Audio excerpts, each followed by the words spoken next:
So the tiara really was in there, huh? Now I'm wondering if the last passenger who stepped off the tram was Phantom Thief B himself. I don't remember there being any unusual passengers on board, though. I see. So you have no idea who Phantom Thief B could have been then? To have done so much and yet left no trace of his presence. He must truly be a master at covering his tracks. I'll say, but hey, at least we were able to get the tiara back. I suppose that's good enough. What's wrong, Rean? Why are you staring at me like that? I think it's time we put an end to this little charade. Don't you, Baron Blue Blanc? Or should I call you Phantom Thief B? What?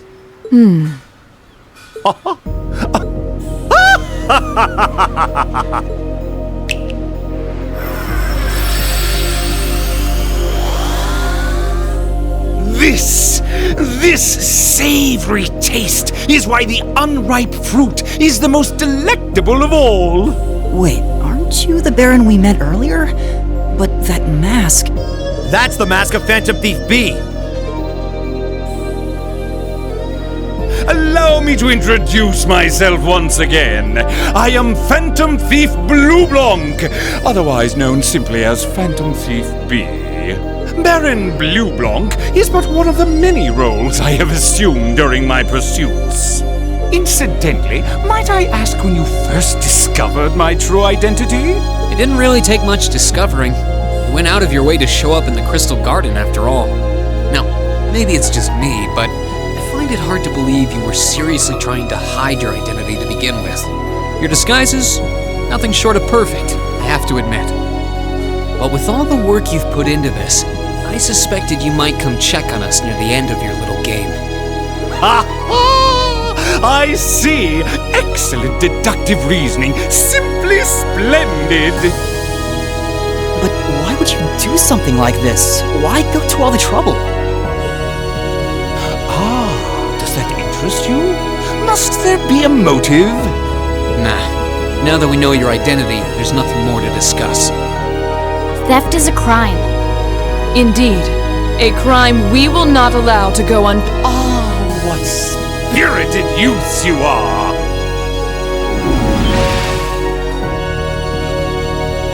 What?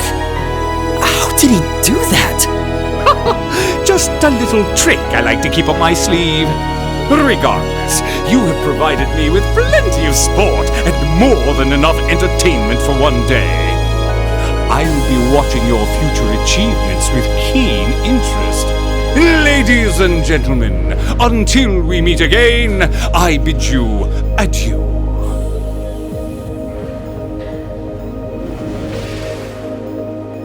He disappeared again. That's quite a little trick. He might still be nearby. Let's search the area.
They were wearing the same uniform as Reen's sister.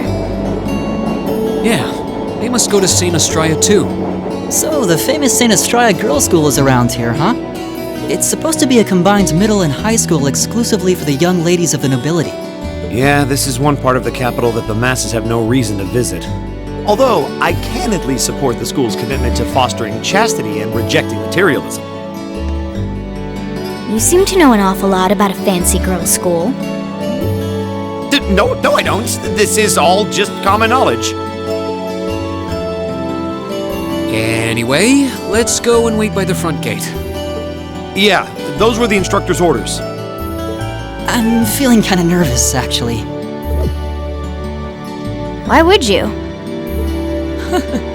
To men, this academy must seem clad in the mysterious, impenetrable aura of feminine nobility.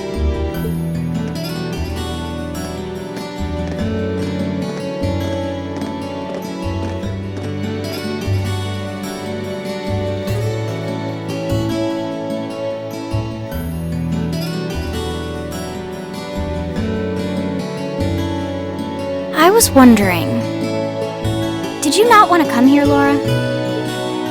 My father did recommend it to me, but they offered no classes in the martial arts. That alone was reason enough to look elsewhere. I can totally understand that. Though I get the feeling Laura would cause a real uproar if she went to a school for genteel young ladies. Yeah, I can picture the chaos now. Oh? I have a number of acquaintances who attend there, and from all I hear, it does seem to be a wonderful school. I've heard that even Princess Alphen herself is a student there. I've heard that too. Princess who? You've seriously never heard of her? I know you're not from Erebonia, but even still. To be fair, I wouldn't be surprised if plenty of Erebonians didn't know who she is. Princess Alphen is the daughter of our reigning emperor, His Majesty Emperor Eugent. She's supposed to be as sweet as an angel and popular with everyone. Is that so? Actually, I believe she's the same age as Fee. I've had the opportunity to meet her once before. She truly is as charming as the rumors suggest. I figured as much. I've seen photographs of her plenty of times in magazines, though I've never had the opportunity to meet her. Sounds like she's in the same school year as Elise, come to think of it. She has a twin brother too, Prince Cedric. He's the crown prince of Erebonia. Oh, right. I think I've seen a picture of the prince in a magazine before. Dark blonde hair, like Eustace's brother, right? Oh, I think you're thinking of Prince Oliver. He's Cedric and Alphen's older brother. Why isn't he the crown prince then? I've heard the reason is that his mother was a commoner. It seems like a stupid reason to deny him the right of succession, but that's how nobles do things. I feel like I've been hearing his name a lot lately. He made a big splash when he came back from Liberl aboard that airship. You know the one, right? Ah, you must be referring to his return aboard the Arcel, after the crisis in Liberl was put to rest.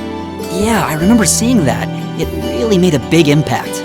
I'd never seen an airship that looked so white and elegant before. I believe my father went to welcome the prince back in his capacity as imperial governor, too. And yeah, now that you mention it, that does seem to be when I started hearing his name around a lot more. Oh, you're all here already. Ah, you made it. It's good to see you all again. You're a bunch of early birds, aren't you? Well, we just about finished up everything we had to do when we got the call to meet here. Were you able to finish up everything on your end, too? As if we'd leave any loose ends. If not for our unfamiliarity with the city, we would have been finished this morning. Every time. Looks like getting these two to kiss and make up will be an uphill battle. Well, some say that when someone gets under your skin, it means you really care about what they think. Wait, did you two? I figured the girls would be the first to notice. Of course. I apologize for any worry I've caused you. We're fine now. Really? That's great! It sure is. Maybe after this field study is over, we can get together and spend the night talking in one of our rooms. Sounds good. The thought of a Class 7 pajama party makes me a little embarrassed. That's girls for you. Girls and sleepovers go together like jam and toast, huh?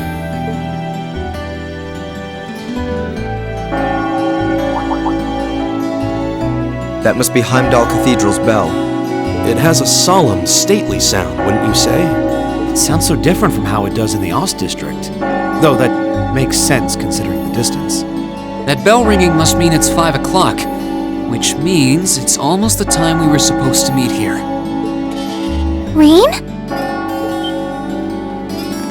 Elise, what are you doing here? Wait, I guess this is your school, so where else would you be? Yes. I see all of your classmates are with you too. It's only been a week since we saw you, hasn't it? Well, we were told to meet here. Wait a minute. Are you the ones? The 9 guests I was told to expect at 5 o'clock sharp? Well, there are 9 of us in Class 7. Wait, what? Then that would mean you're the one we were told wanted us to come here? Actually, I suspect that would be a friend of mine. Why does she always have to be such a mischief maker? I swear. She could have at least given me a little warning that you were coming. Elise?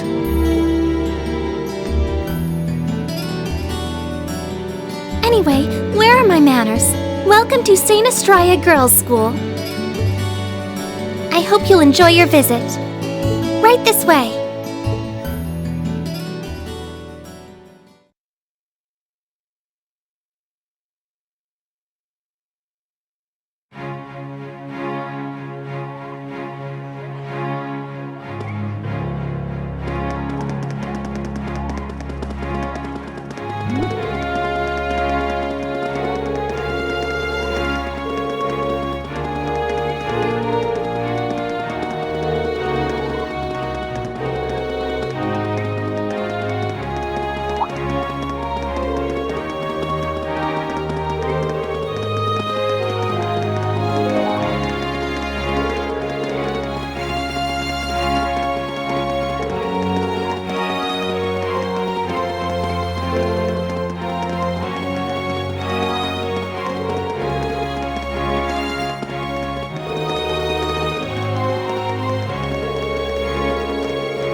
What's in here?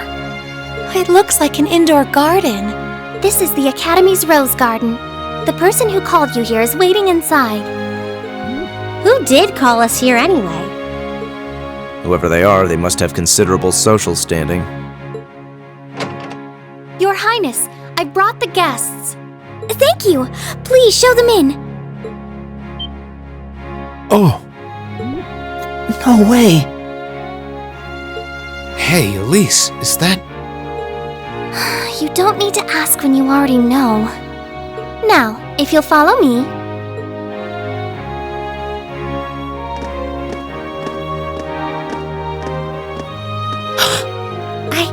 I knew it!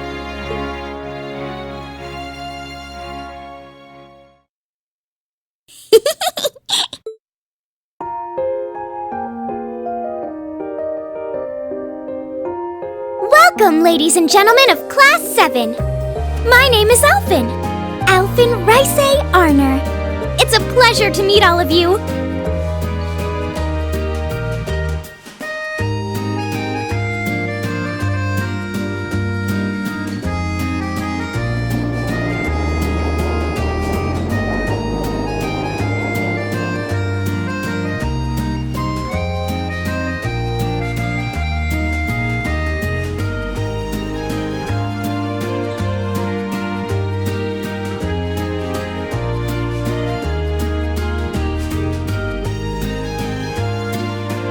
Come on, Elise, cheer up.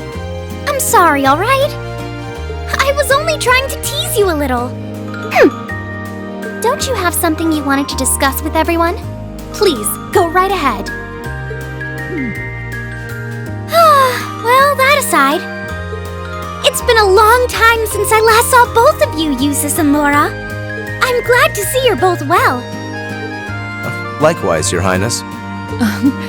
You've become even more fetching since we last met. Aw, thank you!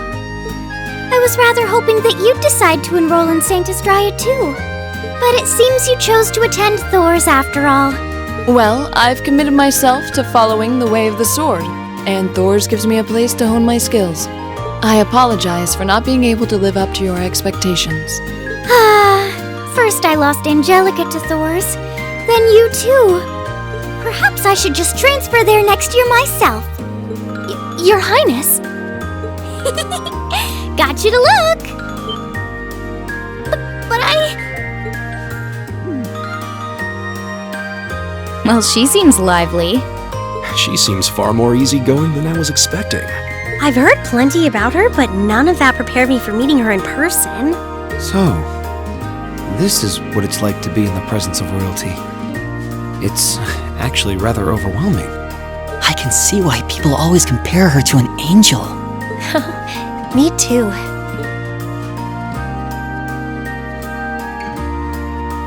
Please don't worry about me. While I still have much to learn before I feel like I deserve my status among the nobility, I've been blessed with wonderful friends, and I'm enjoying life here at the Academy. Well, she does seem to have at least one wonderful friend. Kind of an understatement when that friend happens to be Princess Elfin. I'm particularly happy to finally be able to meet you, Reen Schwarzer. Elise has told me so much about you. Your Highness? I'm honored that you'd say so. Elise always mentions in her letters what a great friend she has. As her brother, I wanted to thank you for that. Reen? Oh, it's so refreshing. You're every bit the person Elise says you are. Perhaps even more so. Huh? Actually, I have a teensy-weensy favor to ask. Do you think I could join Elise in thinking of you as my dear brother as well? What? Your Highness! You see, Elise has spoken of you so often that in my heart, you've already come to feel like family. And now that I've had the opportunity to meet you, I fear I simply can't suppress these feelings any longer. I have 2 brothers already, of course, so I'm sure it won't take long to adjust. I couldn't possibly. I mean... That's enough, Your Highness. Aw, don't be so stingy. Surely it wouldn't hurt to share him with me a little. Anyway, that aside, the reason I called you here today was not to talk with me. There is someone else who would like to meet you. Why? It's not like we're famous. Who do you mean?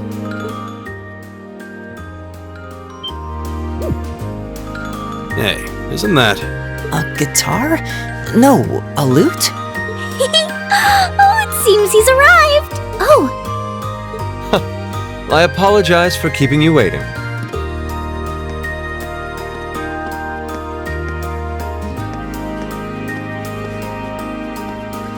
It's a pleasure to see you again. And you as well, young lady. Well, I trust everyone here has been making themselves comfortable.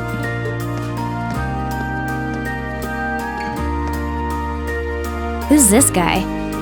I'm not sure, though I feel like I've seen him somewhere before. I serve as a music instructor in the hallowed halls of this fine academic institution.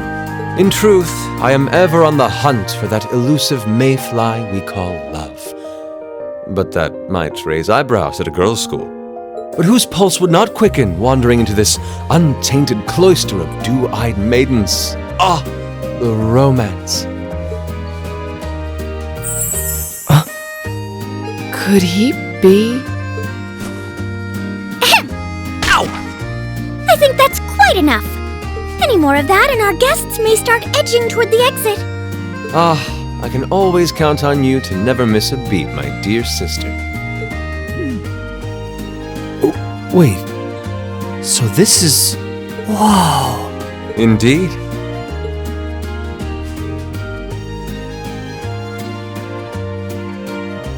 'Tis I, Olivert Rice Arner, also known by some unscrupulous individuals as the Debaucherous Prince. I also serve as Thor's Military Academy's ornamental chairman of the board. It's a pleasure to finally meet you, ladies and gentlemen of Class 7.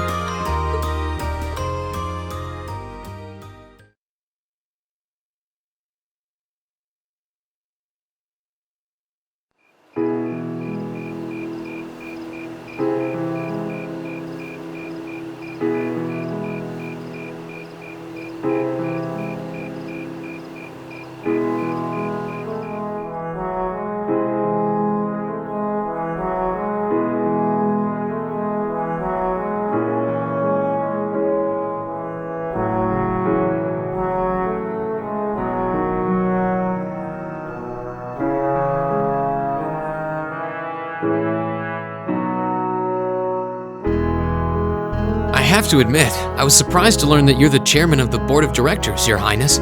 I'd heard that the chairman was a member of the imperial family, but still.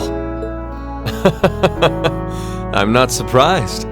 Who would expect the infamous prodigal son to chair a committee at a prestigious academy like Thor's? I suppose it's not surprising they'd rather keep it hushed up, though. It wouldn't exactly be great for the school's image. That's surprisingly forthright coming from you. Is it really true, though? I mean, that you were the one responsible for establishing Class 7, Your Highness? Indeed, I was. You see, it's always been a tradition that a member of the imperial family serves as chairman of the board. At first, I wore the title in name only, but I had a change of heart after my vacation in Liberl 2 years ago. You were in Liberl back then? That would put your visit during the incident that occurred there, correct? Right. All I've done since I returned to Erebonia has been inspired by my experience during the crisis in Liberl. As a result, fruitless though they may prove to be, I've set a number of plans in motion. One of which is to bring the winds of change to Thor's Military Academy. A gust of fresh air, if you will. Winds of change, huh? I can only assume you're referring to our class? Then the one who decided to throw both commoners and nobles into the same class was... Yes, the idea was mine. Although the selected students also had to have a high aptitude with the Arcus units too.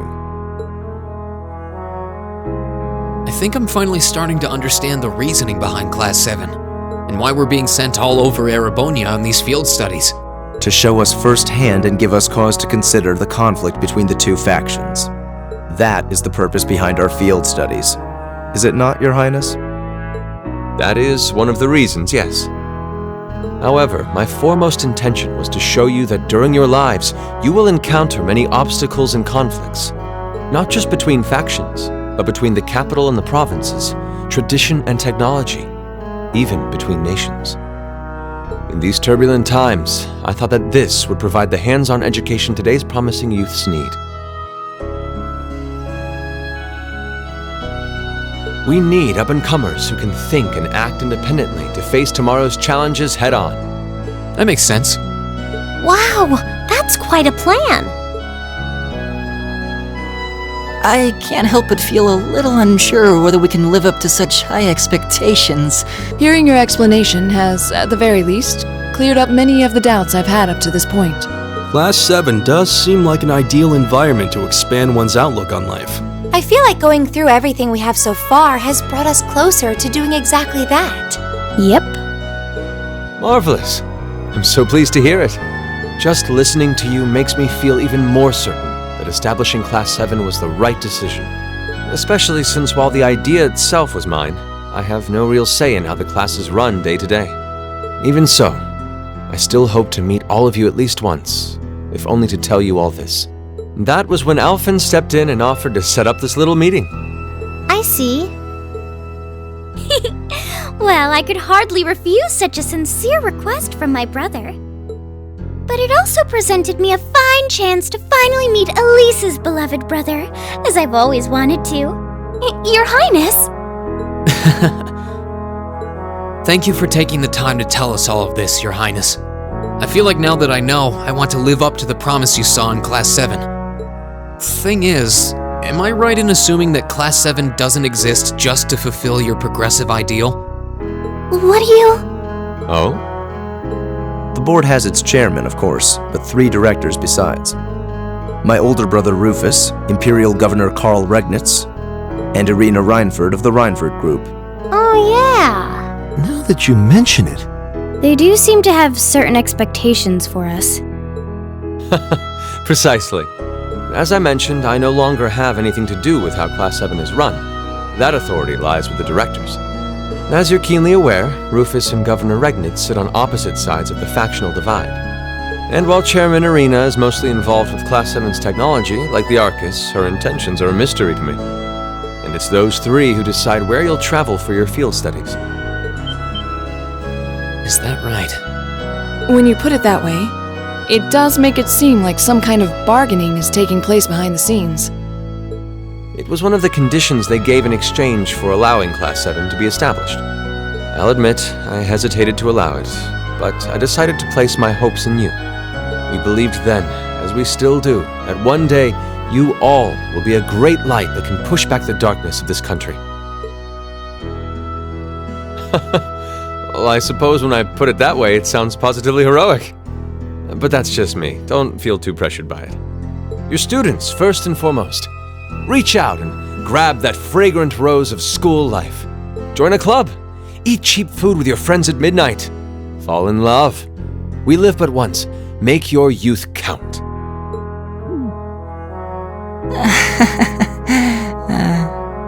You know, it's weird, but hearing you say that kind of takes a load off my mind. By the way, just earlier you said that we believed the Class 7 would be a great light. Is there someone else involved with Thor's who shares your vision for our class, Your Highness? There is. Principal Van Dyke. I once attended Thor's myself and studied under him. He gave my proposal to establish Class 7 his full backing. I see. He's been particularly considerate toward us ever since we arrived at the Academy. While he has no direct control over the running of the Academy, he does preside over the board meetings. And above all, he's the one who assembled an excellent team to give you first-rate training. An excellent team, you say? Are you referring to Instructor Sarah? Well, she's certainly one of them. Still, coaxing her away from her former line of work certainly played a large part in giving Class 7 a great foundation. She is, after all, one of the strongest people in the Empire, and her experience makes her a natural field leader. Wait, what? Instructor Sarah? One of the strongest people in Erebonia? Exactly what experience might you be referring to? I've even heard rumors of her daring exploits myself. She was known as the Purple Lightning. Doesn't that sound exciting? Wait, Purple Lightning? I knew it! If you two have heard of it, it must be a household name among martial artists. That's right, though I've just heard it in passing. Ah, that young ace of the Erebonian Bracer Guild, and one of the Empire's most famous bracers. She has a history full of brave feats and dangerous deeds. She was even the youngest bracer to achieve A-rank status. Back then, she was known as the Purple Lightning. Now, you know her simply as your homeroom teacher.